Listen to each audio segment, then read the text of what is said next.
right, we have Everett Dorand, publisher, Henderson, City Lifestyle, Red Rock, Summerlin, 2 different magazines. And how you doing today, Everett? I'm here. I'm doing good on a Saturday morning. Yeah, I just want to say, man, thanks for coming on. Have you ever been on a podcast before? I've never been on a podcast. I was on a radio broadcast once, and that was quite a bit. It's quite a bit different because you're in a small booth. Yeah. So. Yeah, and also too, like you said, we talk about the camaraderie. You know, being on a podcast, you know, you can really get down to content and details and things. You're not going to throw a bunch of F-bombs, obviously, but, you know, you're going to come on and you're going to be able to get to know people, I think, a little bit better and not have all the regulations on it. Right. So I appreciate you coming on. You know, we'll have all the contact information at the end of this, and thank you so much. The changing landscape of the housing market in Las Vegas requires a real estate professional that understands how to get your offer accepted, willing to go above and beyond for service and accountability. Hi, my name is Dan French. I've been in the real estate and financing industry for over 13 years. Most real estate agents struggle with answering their phone. Please call me directly, 702-557-6176. I'm available for all your real estate needs.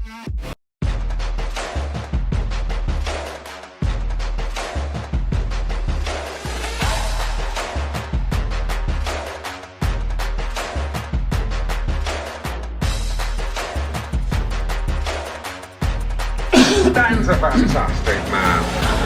He really is.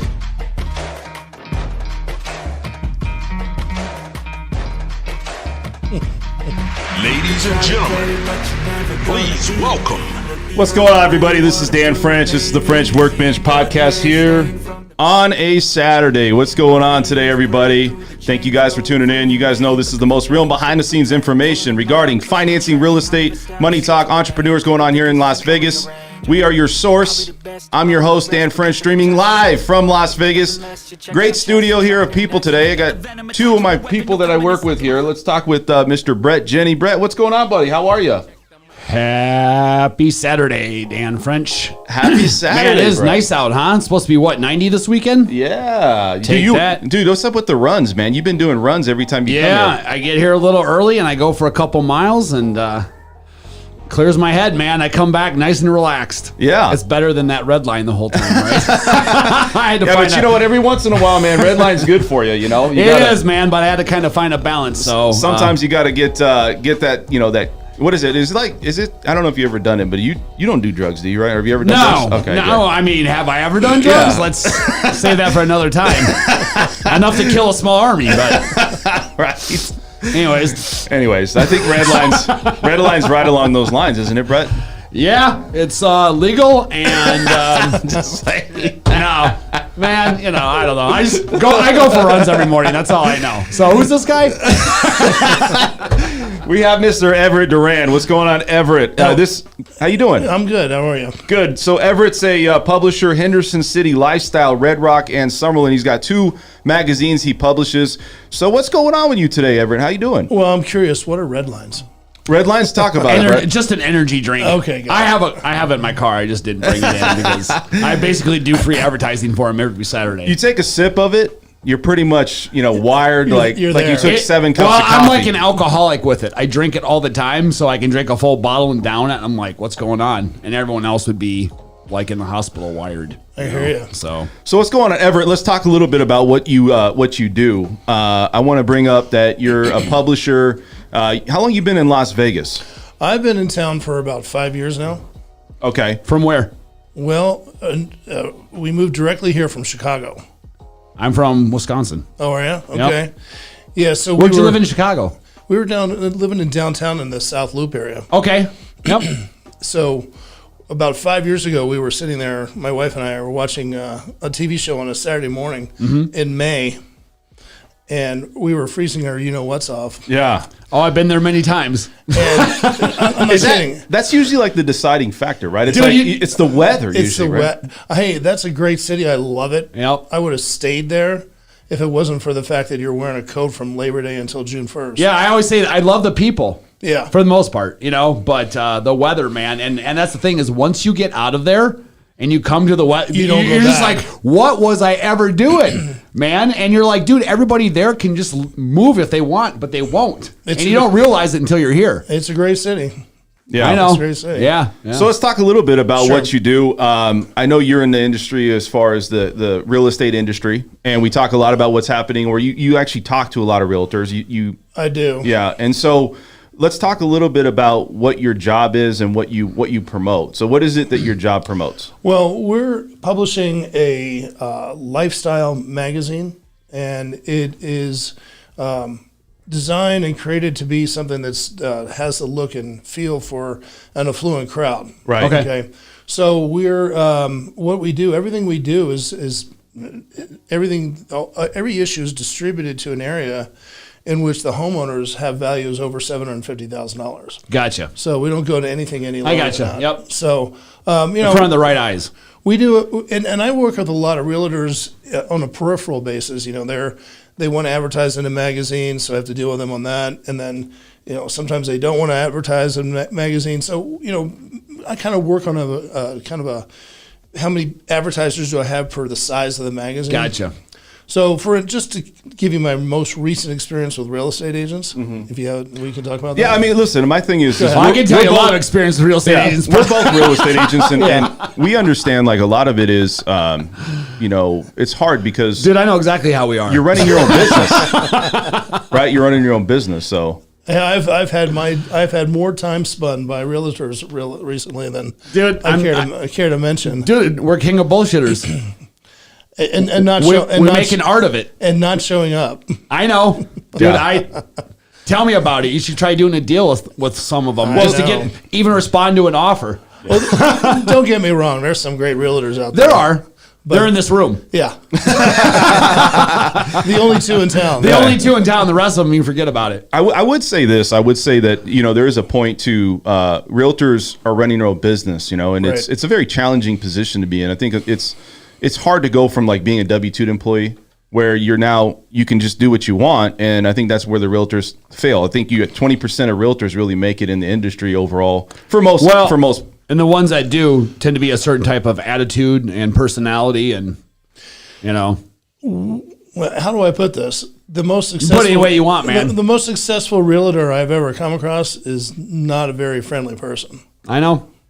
Yeah, but I know, and I see a lot of them out there with their commercial, with their advertisements.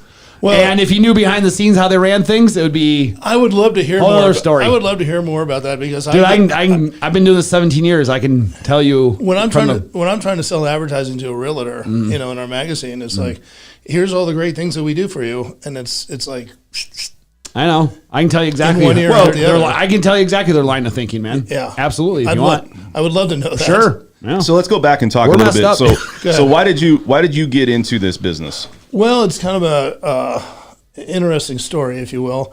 Back in 1990, I had my own 1990. What year is this? 2022? Yeah. It all bleeds into one, I man. just dated myself quite a bit, as a matter of fact. No, back in 2019, when this whole COVID thing broke, well, I came down with it in September.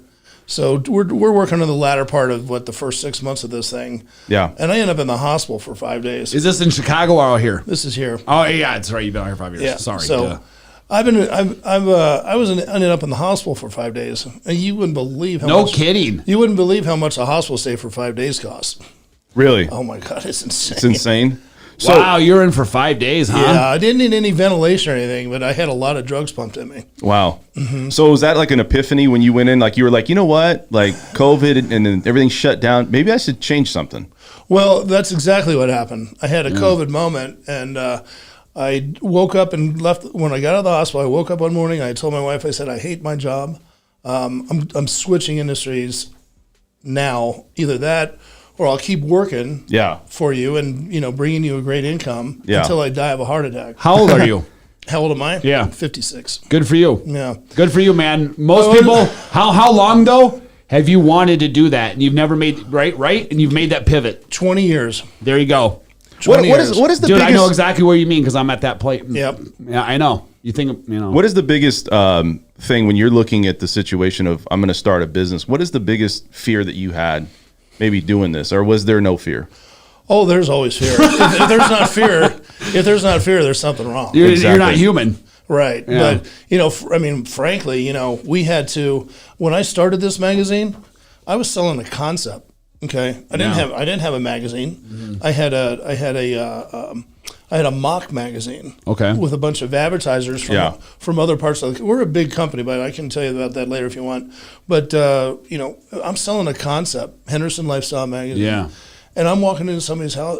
Post that up real quick. Show people what it is, man. So I like that cover, man. It looks slick. That's a nice slick. That is nice. A nice slick magazine. This is from our March home edition. Okay.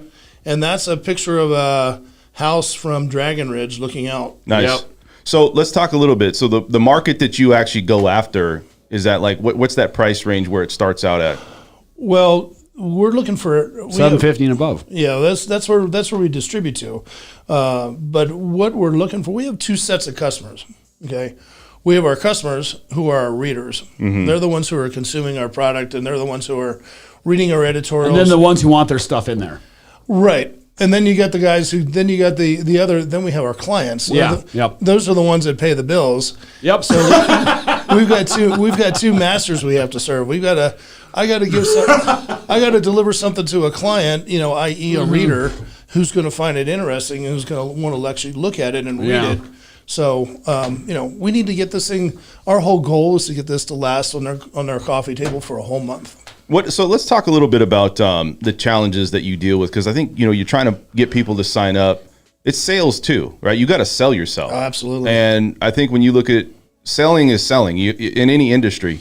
What are some of the challenges? Is it for people that, okay, I'm calling this person. Where's the value in it for them? Like, how do you pitch that? Like how do you get somebody to say, you know what, I'm going to take a look at this? Because you got to think the internet is hard on magazine publishers because you got content everywhere. You can get any, and so. Well, you guys do online too, right? With that version of that too. We do have a version online, but that's a great question.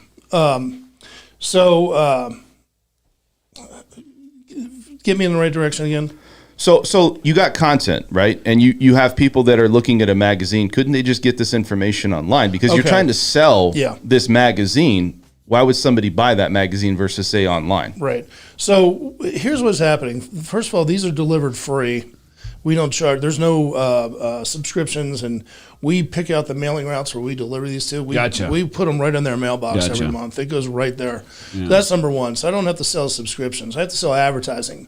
And when you're selling advertising, we've got to come in and we've got to sell this thing for what it is. We've got to propose to a customer, look, we're going to sell you an ad. Yeah, that's number one. But number two, we're going to put you into a magazine with content. Yeah. That people. It's just going to make them look sharp. It's going to make them look professional on top of their game. Well, here's let me get to the kind of the analytic part real quick. Mm-hmm. I have a media kit that I didn't bring, but I know the statistics like the back of my hand. Our average reader is from 35 to 65 years old.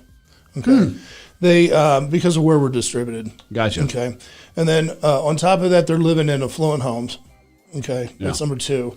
But the key ingredient to that whole metric, if you will, and this is a proven statistic that we have an outside company audit us. We pay to be audited like companies have accounting firms audit their financial statements. We have a company come in and audit us, and they review all of our delivery and everything else. But the statistic that is the thing that I like the most is that within our demographic, 51% of those people buy a product or a service from a print ad or print magazine or newspaper. Huh. Yeah, 51%. Wow. It's because it's the age. Now, like I said, it's 25 to 60 or 35 to 65. Mm-hmm. If you were to drop that by 10 years, it's probably the flip. Yeah, I agree. I agree, yeah. So, no, you're right about that, though, and just the fact of people coming over and having that on the coffee table, and people see, absolutely, it's a different. Yeah. What did you do before this? And what was your job? I was in commercial banking. Really? No wonder you've been thinking about for 20 years getting the hell out. Well, I told this to Dan earlier when we were chatting, but you work with these businesses who need money, and you work with the banks who want to lend it. By the time you get to the end of the deal, the bank feels like they didn't get enough collateral, and the customer feels like they gave too much collateral, and nobody's ever happy. Yeah. I mean, at the end of the deal's funded. Guess what? They hate each other. Yeah. You know. Yeah. So I couldn't take it. The litigiousness, the agitation, just the entire demeanor. I just was like, I'm going to die. Just the entire environment's going to. Right. Yeah. So let's talk a little bit about, you came from Chicago. Right. You came out here. You've been out here for 5 years. What about the housing market? Did you buy a home? Well, we did, yeah. Oh, you did buy a home. Okay. And when did you buy your house? So we arrived here, I believe it was like September 17th of 2017 from Chicago. 3 days later, we wrote an offer on a house up in Summerlin. Nice. Under new Dude, construction. Summerlin is the place. Everybody where I wants live. it, man. Well, You Why don't do I live live there? You don't live in Summerlin. You live right on the outskirts. I don't of live in You Summerlin. can't adopt I don't Summerlin live in when you live Summerlin. 2 miles. I live in- You No, I can't don't. adopt Summerlin if you live 2 miles outside of Summerlin, Brett. Why is my zip code Summerlin then? Just like, go ahead. it's actually Las Vegas. Oh wow! You got a real. It's You got Las somebody Vegas, correcting but you. That's not a it's realtor. in the Summerlin area of Las Vegas, correct? Just funny. So, anyways, you bought a home in Summerlin. Yeah, we did, and we were talking about this before the show started here, and that house has almost tripled in value in 5 years. Wow, it's stunning. So you bought it for what was the price point you bought it at? $350. $350. And it's worth what, $750? It's closer to $9. Closer to $9. So you feel like it's like California? What square right? feet is it? 2,200. Where's that? What 89138 or 89135? 3.8. Yeah. Oh yeah. So are you guys thinking about selling? Because We already did. You already did. Yeah, I would have cashed out a long time ago too. We I would have did. been at it. The only thing you did wrong is not call us. well, so last summer, my wife and I decided we need to move in a bigger house, or her father's going to come live with us half time. He's getting up there in age, so he just needed a little bit of help. Yep. But anyway, so we decided we did not want to afford a bigger house in Summerlin because we didn't want to spend that money. Yeah. I didn't want to spend 7 figures. I just didn't want to do it. Yeah. So we started looking around. We came down to Henderson, and we bought a house in Seven Hills and just absolutely love it. And really, I always tell people, they always say, well, Dan, what's against Summerlin? There's nothing against Summerlin. No. It's just there's a premium to live there. You can be just perfectly fine in a Henderson, Inspirata, Southwest, absolutely, or North Las Vegas area, north of the 215 freeway. It's a matter of preference to some degree, but for the most part, as I drive around and I see customers in Henderson and Summerlin and Southern Highlands and Centennial Hills all over, I see them all over the place. I'm yet to see a significant quantifiable difference between the areas. I can't. I really don't see it. Listen, I like Summerlin because I do a lot of trail running, and I'm right by Red Rock. Right. I'm literally 10 minutes, if even 10 minutes from Red Rock. Right. So that's why I like it. But as like you, my clients are all over the city. So as far as work or going or needing to be in a certain area, I don't need to be in a certain area. I just choose that because it's what I like to do for trail running, and I'm right by there. So let's keep moving on your some of the questions I have for you. So you started this magazine. So you and your wife started 2 of them, right? Well, I started this one first. I started Henderson just over a year ago. Okay. And it took us about 4 months to get published because you had to build up an advertising base to cover your expenses, in sales. Yeah, that's probably a hard thing. So it's not easy. Not easy. You never had a background in doing publishing work, right? So have you had journalism? Did you do anything in college? I mean, Sales 101. So what made you just starting a magazine something you've always wanted to do? No. Or is there something that kind of prompted that? No, when I told my wife I was getting out of the banking business, I started looking around, and I posted some resumes online, and the only thing I was getting was insurance. Really? Yeah. Just insurance. Just because I had a finance background, they kind of associated it to be the same. And I was like not interested in insurance at all. I'm like, get me out of here. Don't even talk to me about insurance. I mean, if you're in sales, like you're selling, for me, it's commercial lending, real estate. You could sell pretty much anything, because I think understanding how to, business 101 and sell like a product, like a home. It's just reading people and knowing when to lay up and when to go for it. They said, they had a statistics that people that were in a hospitality industry made a lot of money, or make really sometimes the most money in real estate or lending, because they understand how to take care of their client. Yeah. I'm sure that's probably how you're looking at your business too, right? Well, I've had to do some things in this business I've never even considered before. We have this thing that we preach. It's called customer love. We need to give our customers a lot of love because we want to keep them. Yeah. So how do you make a realtor feel good? Feed their ego. He knows it. well, I got it. We're real simple. So I got to tell you. So this is a realtor. Okay. So a realtor, we did this for a realtor. We came in and we did a 6-page photo spread Wow. Nice. Yeah. on a house, and she got all the kudos.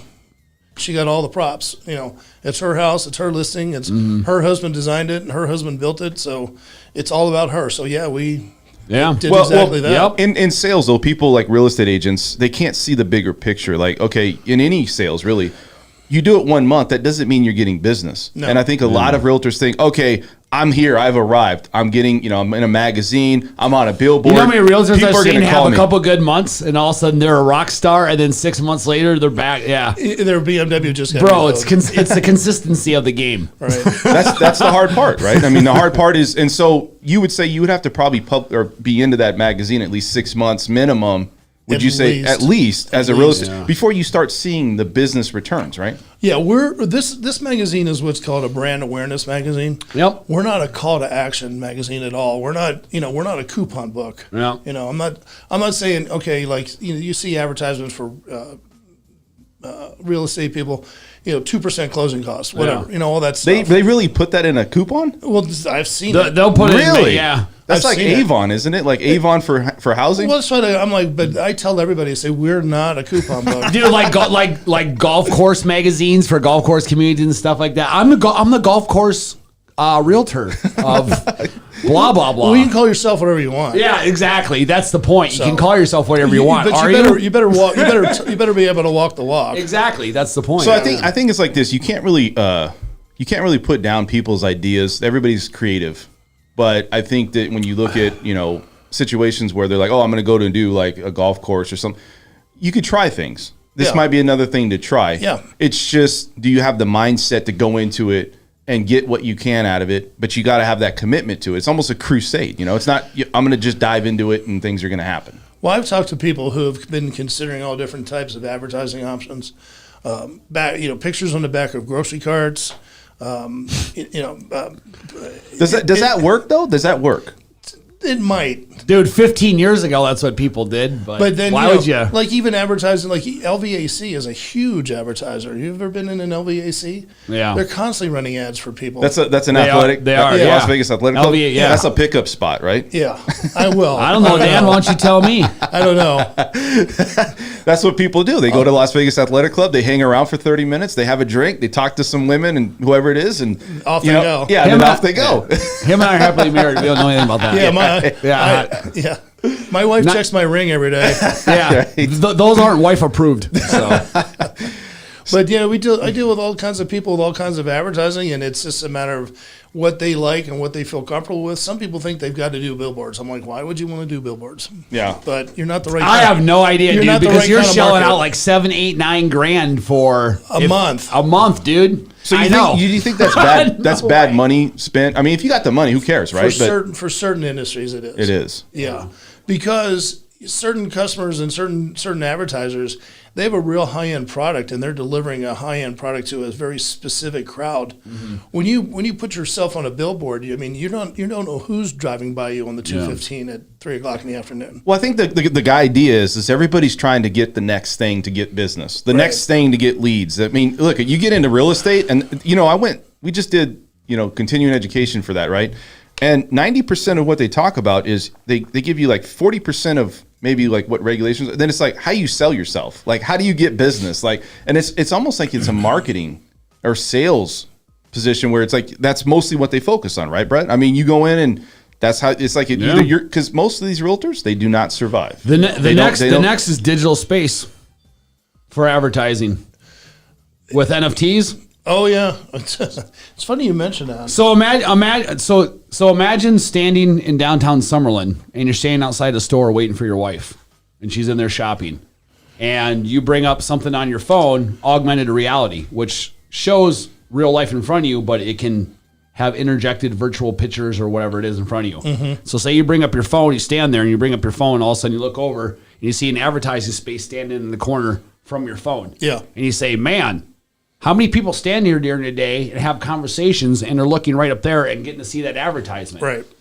That's, that's what the next thing is right there. Are you guys going to some type of different marketing, or is it going to be this magazine? Well, we're the magazine. That's our bread and butter. And you don't think that, and this is just my thought on it, you don't think that magazines will ever go away because there's a need for magazines, heading into the future with the internet, everything that's going on. Really? Yeah, there's always going to be, whether it's 2022 or 2032, there's always going to be a 35 to 65 market, Yeah. I agree with you. It's a reality that it's not like that's all you do and you don't do digital. Right. You do that as well. You do online as well. Yeah, we do. And we have a website. If it's called citylifestyle.com. Okay. If you were to go to that, you could see all the magazines we have published, and all of our advertising partners are all there. So we have it's a good space.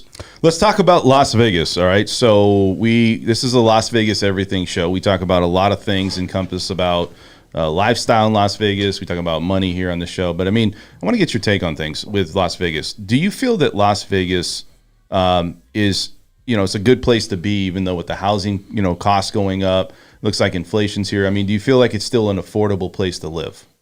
It's affordable. It's affordable. It's becoming less affordable. Yeah, it's becoming less. I agree with that statement. Is it's there going to be affordable, but becoming less? Yeah. Is there going to be a point where we feel that people are just going to stop looking at Las Vegas being a destination to have a better living environment? Well, the biggest problem, as far as I see it, with Las Vegas is just the geography. You can't do too much south because or towards the California border because you can't develop down there. Mm-hmm. And then there's Indian reservations all around the other parts of town, so you can't. That's what I'm saying. You're surrounded by the valley. You're almost you're completely landlocked. Where are you going to go? That's what I'm saying. You're either in the valley or you're not in the valley. Right. In 5 years, you're going to either have to go to get a new house, or you're going to drive to Pahrump. Yep. That's what I'm saying. Once the valley gets filled, it's filled. Boom. Right. Well, I also feel that, like Las Vegas could be a mini version of Dubai where only the rich or the elite are be able to afford a house where we're going. It seems like the middle class doesn't really have an option. Why wouldn't you say that more about San Diego or Southern California than you would Las Vegas? Because I think Las Vegas is an entertainment city, and I guess you're right about that. And also it's a destination for people. That's a good point. And, you look at, as prices go, middle class is pushed out. We talk about, because I feel for the middle class. I don't feel that the people here today have the same opportunities if you're a first-time home buyer. And so it's like, what do you do? What are people going to end up doing? Is this city going to be feast or famine, and then there's not going to be any middle area for people to buy homes for the middle class? I think that's where we're headed. So do I. I really do. You imagine being a 22-year-old kid out of college and you're trying to buy your first home for $700. Realistically, how many people starting out in life can afford a house in New York City? That's true. Or LA, or San Diego, or Sacramento, or San Francisco, or Seattle, or I could go on. And it's not good when you keep delaying that entrance into the market. Yeah. And the age group gets older and older. Mm-hmm. They're entering the market at 30. Now they're entering the market at 35. Yep. So looking at Las Vegas, what do you think? What do you like about Las Vegas the most? There's people always have pros and cons. Everybody says it's the weather. Is there something that you like about Las Vegas? Well, I like the fact that it's it's actually a small town. I really do like that. When I first moved here 13 years ago, somebody said to me, Las Vegas is the biggest small town you ever live in. And I said, I looked out among all these lights.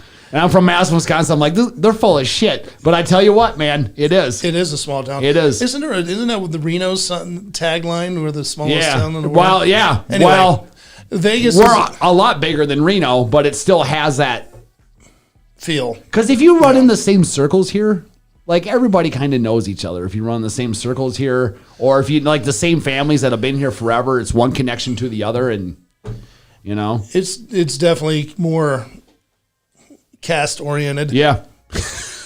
Well, I think you look at Las Vegas and what it has to offer. Land is going to maybe be a problem, not an opportunity. It's a problem, right? And you're seeing that builders are struggling. They're going out towards the Pahrumps, maybe towards State Line, Gene. You also look at the water situation here, and I think a lot of people have question about, is the water situation going to get better? And I just see it getting worse. Now we have a lot of recycling filtration systems set up, but by 2026 they want all commercial buildings and all grass that's out front. They can't do it anymore. It's got to be artificial. They're really trying to keep the water and maybe conserve the water. Do you think that this water situation is going to be a problem too? No, that's probably one of the biggest things that's going to limit the growth.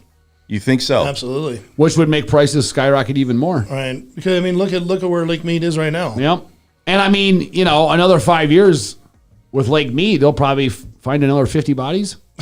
Yeah, but would you guys? So look at there's tax benefits being here in Las Vegas. You still have a little bit cheaper cost of living here, Yep. say versus California.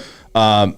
We also, the tax benefits for businesses, and then you have no state tax. Now, is that the state tax will probably be intact, but do you feel that maybe with all of these things changing, that maybe California is looking over at Las Vegas going, that might not be the best place anymore. We might have to keep going to maybe Midwest or Texas. And yeah, but then you have a completely different weather environment. That's the thing.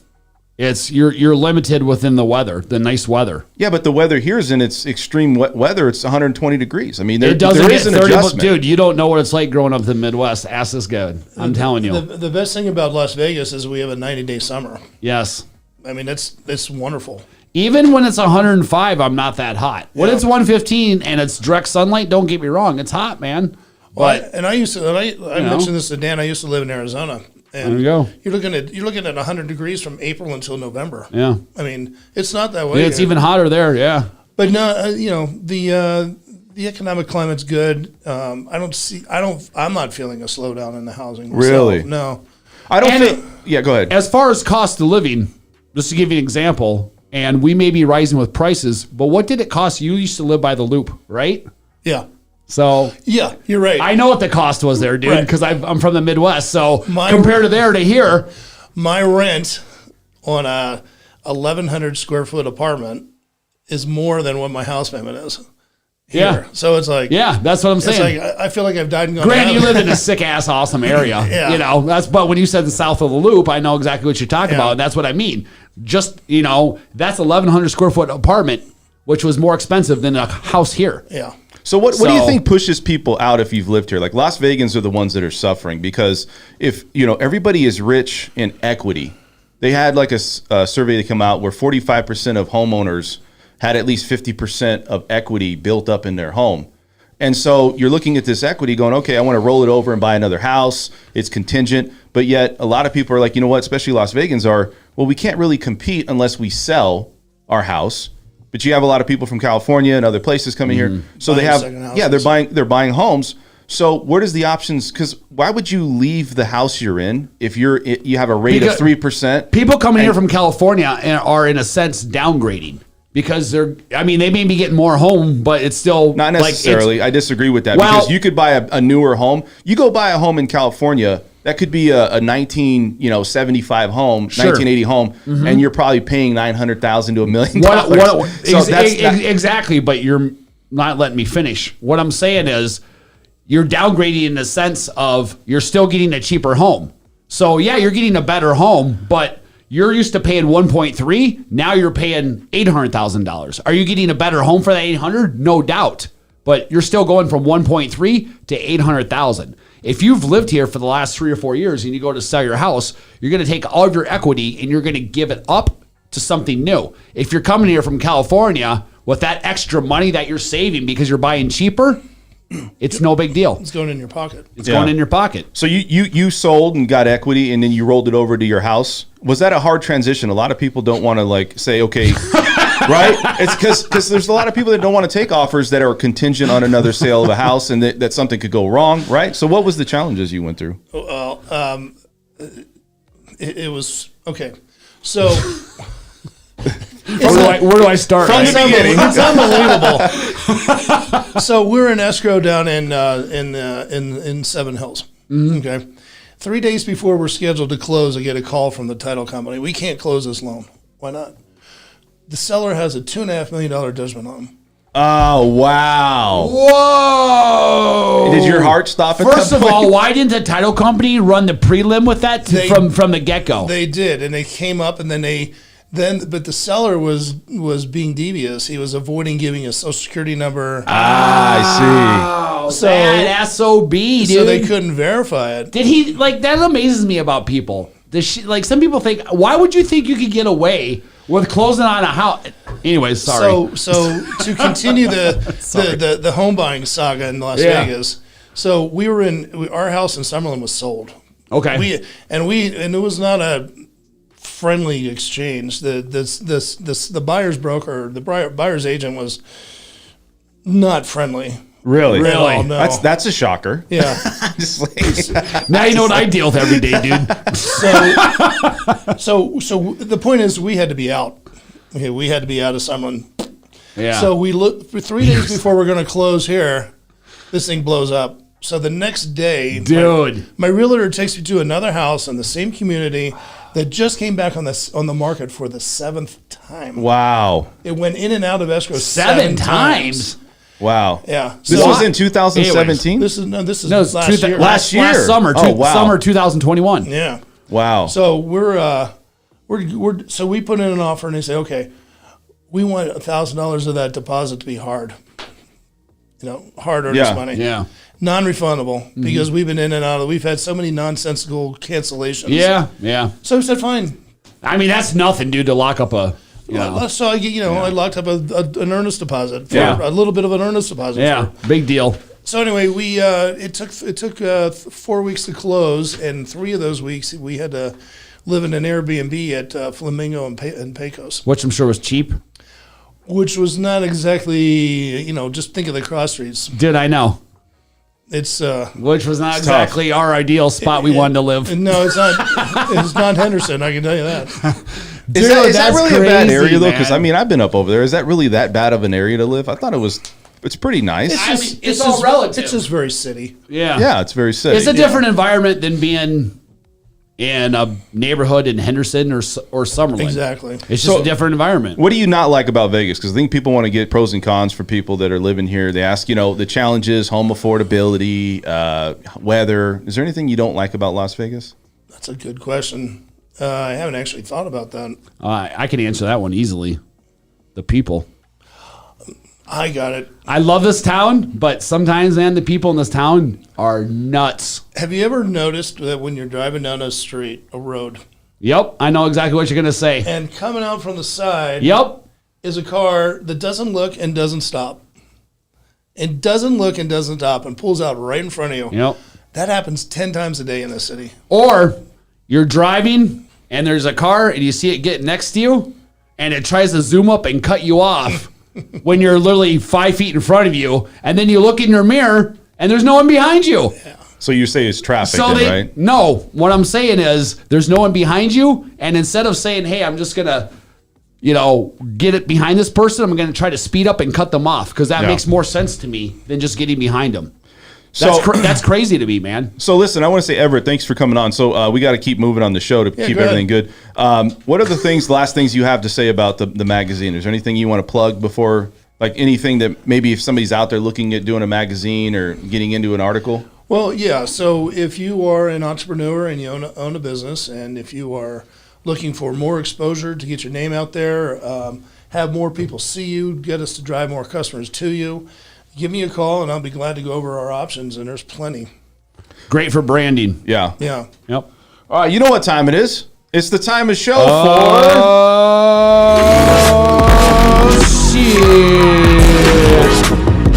Real estate time, Dan French. Brett, talk to us. I'm going to talk to you about What's going on, buddy? I'm talk to you about some numbers. All right. Let's talk about some numbers. I'm going to break it down. So listen, let's talk a little bit about what's happening in the real estate market. Before I get to the numbers? Yeah, before you get to the numbers, I just want to bring up a little bit of things that I've been dealing with out there in the trenches, making things happen. Take that screen off so we can see the questions. First off, I want to say this. I want to say that, in this market, there's a few things that you would have to look at to see if the market's slowing down. Okay. We know that we're in a high competition market, but yet it's slowing where you don't have 15, 20 offers. It's maybe 4 or 5. We're seeing price reductions now happening quite a bit. Okay. Not where it's 20 or 30 to 35% as far as price reductions. Correct. That's a healthy market. We're seeing about 20%. You're also 20% seeing what? 20% were price reductions on homes. So it's not quite to 35%. Gotcha, of the total number. Of the total 20%. number. Okay. So, but that's a good sign. We're also starting to see prices of homes coming down. You're seeing the inventory levels rise just a tad. Overall, You have homes right now. I think there's like 300,000 homes across the country. Million homes is what we saw before. Like if you had 1 million homes to sell over the across the country, that was actually a good, healthy market. I don't think we're going to get there anytime soon. But what it's saying to me is, 1 million across the country, and we're at 300. We're at 305,000. So the thing is, this is year over year we have a slight increase. By the end of the year, we're going to have a slight increase overall for the year of 2022. These are good things that we're seeing because this could slowly push us back into a more of a healthy balance or buyer's market. I mean, so let's just start with fact number one. Last summer, with what you were getting for an interest rate, you can buy in the exact same house right now, and it's costing you 20% more. So number one, that's starting to slow people down because they're literally paying 20% more for the same house. So what happens then is last year you had accumulation of no supply and the cheapest interest rates we've ever had.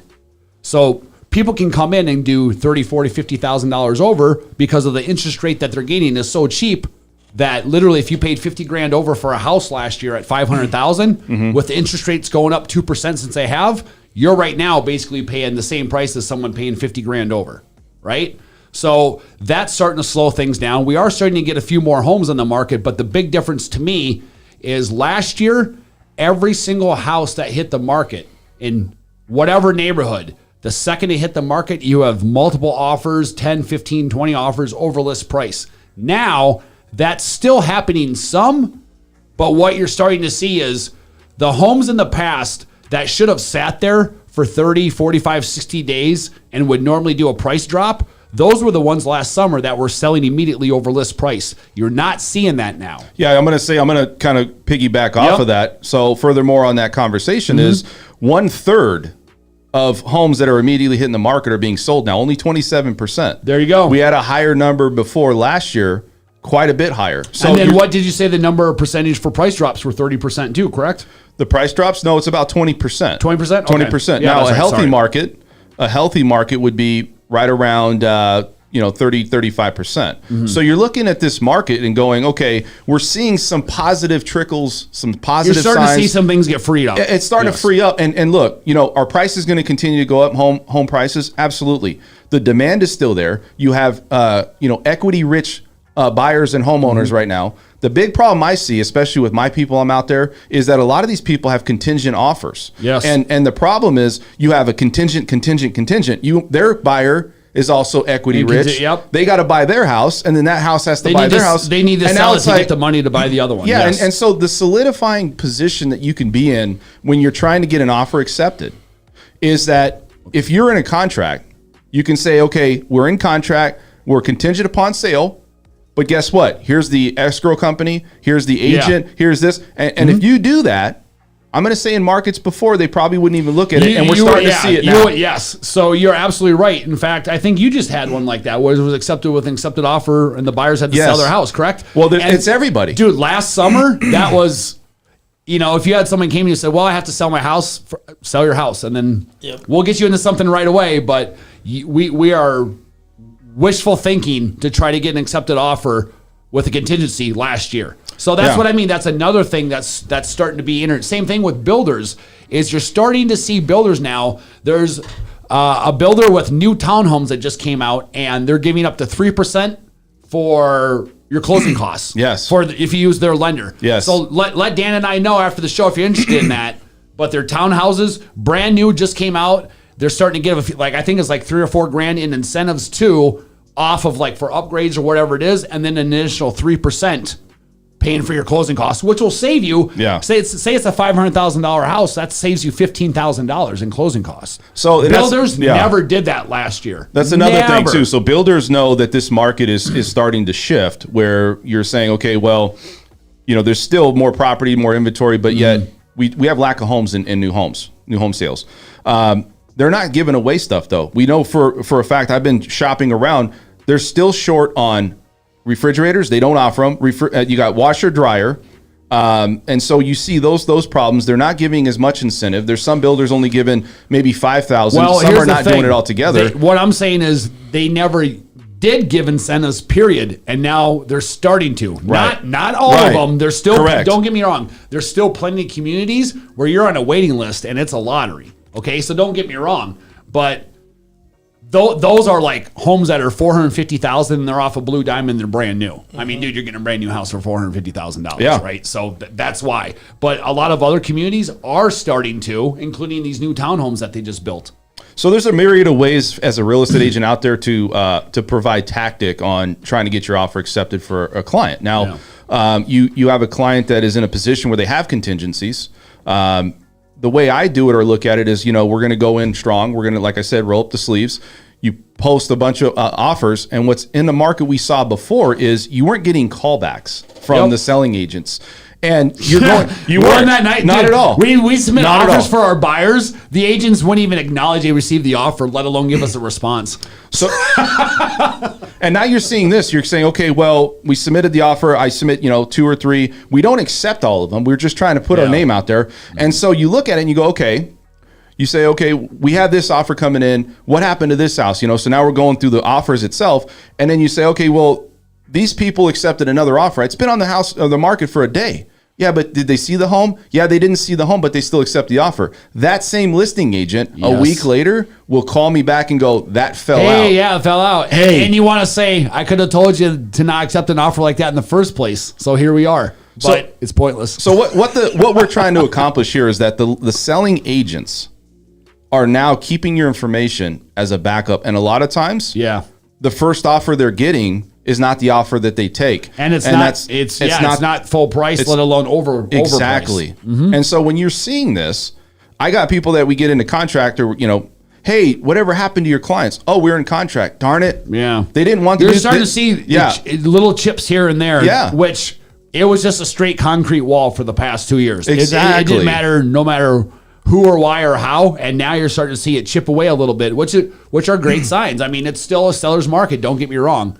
But it's starting to lessen up some, which only time will do that, man. We just need more homes on the market, period. So you're balancing these offers, and then you have people come in, and you're like, okay, well, now the buyers actually have a choice. They didn't have a choice a lot of times before. Now it's like, do you want this one? Because this seller made a mistake, and they accepted that offer, or maybe they didn't make a mistake, but they just fell out. Now you can choose this, and this. And that's the thing, which is before, you didn't even need to do that much to make a buyer. Just like, everyone's got to feel like they have some sort of win, right? You buy the house, it's like, okay, well, I got them to do $1,000 in repairs. Or I got them to, it's like, I may have gave you over list price, but I got you to do $1,000 repairs, which doesn't really matter, but it does mentally. And before, buyers are like, you're coming in to hostage negotiations.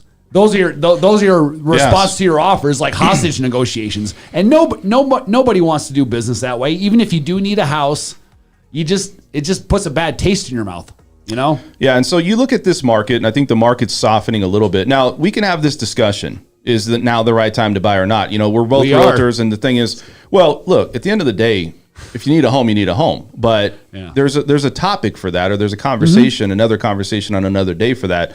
But if you need to get into a house, only if it's the best time. So absolutely. Trying to be biased and say, hey, go buy a home today and it's ready. No, we're just saying that what we see in the market, we're in the trenches. We're starting to see things soften. We're starting to see a little bit more inventory, even ever so slightly.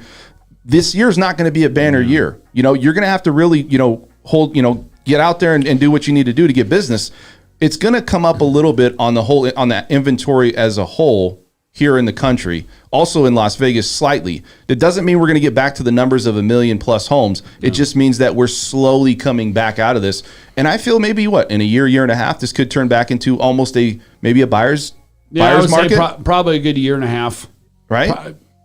Next fall, maybe next summer. So 2023. Right. So the challenges you're going to see is that if you're out there and you're looking for a real estate agent like us to go out and say, look, can you withstand the challenges in this market? Can you get offers accepted in this market? Can you go into a situation and understand that your buyers and playing and navigating yourself and carving your way through the process of trying to get into a house for your buyers? Can you get there? We still get there. It's just not the same easy market that everybody was accustomed to. Now we have a little more gunpowder, I guess is a good way of putting it. Now we've got a little more gunpowder to be able to, go about the business of getting you a house. We've got a little more room to work with. So which like I said before, when it's hostage negotiations, it's like it's this or this. Period. There's no. So what you're saying is this: you got more tools on your tool belt for the Absolutely. French Workbench podcast. Is that right? Ton of tools on my tool. I got a whole freaking workshop out. So let's talk about the price reductions, because I want to talk about this and these properties, and also what's the numbers that we see. And Bret, you could bring this up, so I'm going to put you on blast here and let you talk. These are homes that have dropped prices within the last 30 days. There's 254 homes, from condos to townhouses, a single family, all over the city, all different price points, that in the last 30 days have dropped their list price considerably. In the past 60 days, no, I'm sorry, that's 60 days. 254 was the past 60 days. In the past 30 days, there were like 110 or 115, I believe. But regardless, 254 homes in this market that are sitting here right now that have been sitting there for over 60 days. If you want to talk about having leverage to be able to come in and negotiate and have a little more strength for your offer, those would be the homes. So what is the contributing factor of why these homes are sitting on the market? It could be tenants in place. They could be tenants in place. It could have been no shows before where like they had tenants and they just moved out. It could have been overpriced, and they're just now getting down to the price that they should be. Might be fixers. It might be fixer-uppers where everybody knew it was a cash investor, and then they came in and there was too much work, so they pulled out. You know the price point of those 254 homes? Bring up the results, will you? We'll see it right now. Yeah, I just think that you look at this market, though, and you say, opportunity is there, and it's not saying that every house you're going to still have home values keep going up. The demand is there, and people are going to still compete against each other. But I think when you look at this market and you look at the reductions that we see now, that's a positive sign. The price reductions are from $255,000 all the way up to $6.15 million. And everything in between. But isn't that normal at the so what we're saying is this. I mean, there's 25 of them below 400,000. It doesn't mean that there's they're in a normal market, you're going to have price reductions. We're just seeing it more frequent now. This is what we're trying to say. The fact that there's 25 homes under 400,000 or around 400,000 where they're doing price reductions. What does that tell you? That says something right there. It tells you that the rates have contributed to this market. Yep. And they're saying that they may have to keep going for the next year or two of raising rates to get that number of 1 million homes average on the market, where you're going to consistently see the Fed's fund rate be raised. We know they're going to raise it 2 more times, but this is a big effect, or the psychological effect it has on people.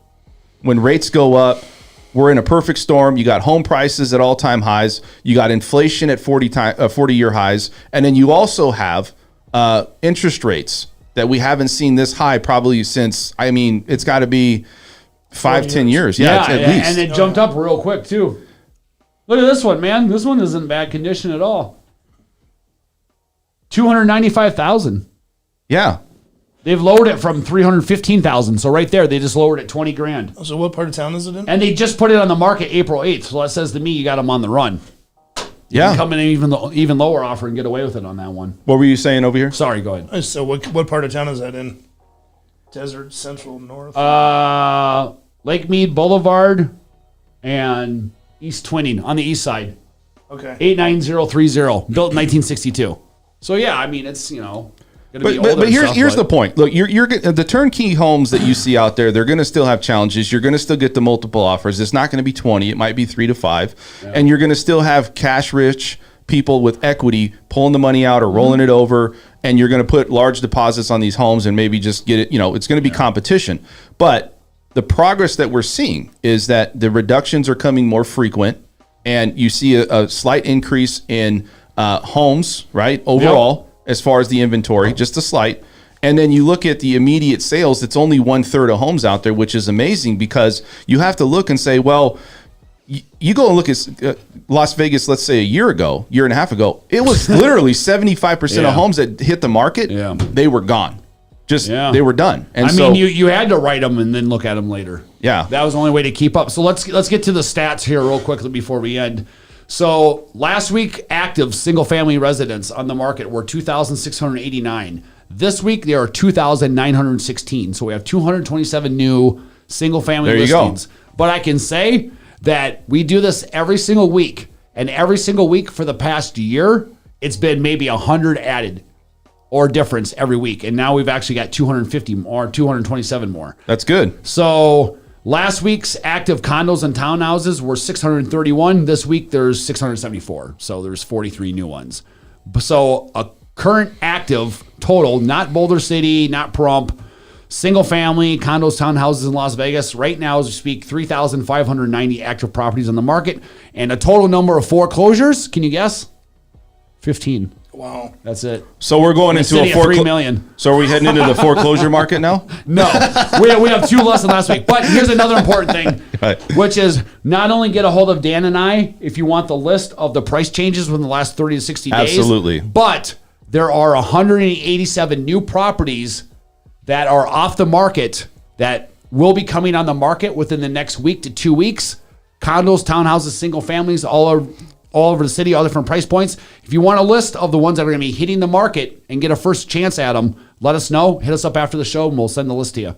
Yeah, I want to say a little bit too about what's happening with the lower income to middle income wage earning families. We bring it up all the time, and we don't live a different lifestyle. We're all in the same group, and I feel that you have to feel for those people, even if it's not even in the young 20s. It's, let's say you're in your 30s, even in your 40s, and you're buying your first home. And you're going into it going, man, I got to compete against this, and this, and I can't get it. So you have to say, you're going to have an agent that understands to navigate through a market like this. Absolutely. Even if you're at 400 or 450 or 500,000, which that's the meat and potatoes of where that starts at, you're not going to get into a new home at 400,000 today for most parts. It's gonna be 500,000. You got lot premium, and we'll explain all that to them, because a lot of people sit there and say, "Oh, these YouTube videos, new homes starting at 450." Okay, well they've got a $15,000 lot premium, and then everything that you're seeing in that model on average is a 10 to 50. Like, you need someone to explain that from the get-go to be on the same page. Someone who has a relationship with the builders and all that stuff. And most importantly, we represent a buyer for free. So it's like, I can understand if you're going to sell your house, you got to pay them 5-6%, whatever it is, but you get free representation from people who know what the hell they're doing, and they're going to get increase your odds. There's a lot of things out there though where people they're looking for houses, looking for a real estate agent to work with. They want to work with somebody good, absolutely, but knowledgeable. I want to say this is there's some agents that just don't want to deal with a certain classification of people, and some agents, and I understand. Look, you're busy. But the thing is for us and for you and for me is we're going to still try to make it happen, because I always think of it from a consumer's perspective. It's, what would I do, or who would, if somebody turned their back on me when I was buying a home and they didn't give me a chance when I was that, man. Well, it's just saying, hey, you know what? You got to do what you got to do. Or you'd be surprised how many clients I've picked up because I will take somebody out and it turned out that they didn't end up buying or couldn't buy, but I treated them professionally and I was cool to them. And then 2 months later, I get a phone call, hey, you went out with so-and-so and they recommended you, and take them right to a builder or something like that. And I mean, you never know. Always treat people right. Always do the right thing. Last year, I mean, I think the highest that I sold was 1.6, and the cheapest I sold was like 180,000. So I sell everything in between, man. It doesn't matter. So I want to end the show on these notes, is that if you guys need a real estate agent out there, hopefully you will choose us to work with. We'd love to earn your business and roll up our sleeves and work hard for you. Also, I want to talk a little bit about you guys out there that's in the trenches and trying to find your home. We'll definitely, it doesn't matter the price point. We're going to definitely try to get you into something and try to get you started in the right direction. We will 100%. And here's my other thing is that we feel for you guys. We feel for the fact that you guys out there are going through challenges, and it can't just be $1 million buyers. It can't just be $1.5 million buyers, and we're going to go in the car and do it. No, it's everybody, because look, believe it or not, the middle class is a very important part of all of this whole thing. Everybody needs a place to live. Yes, exactly. So that's it, guys. We're going to end the show.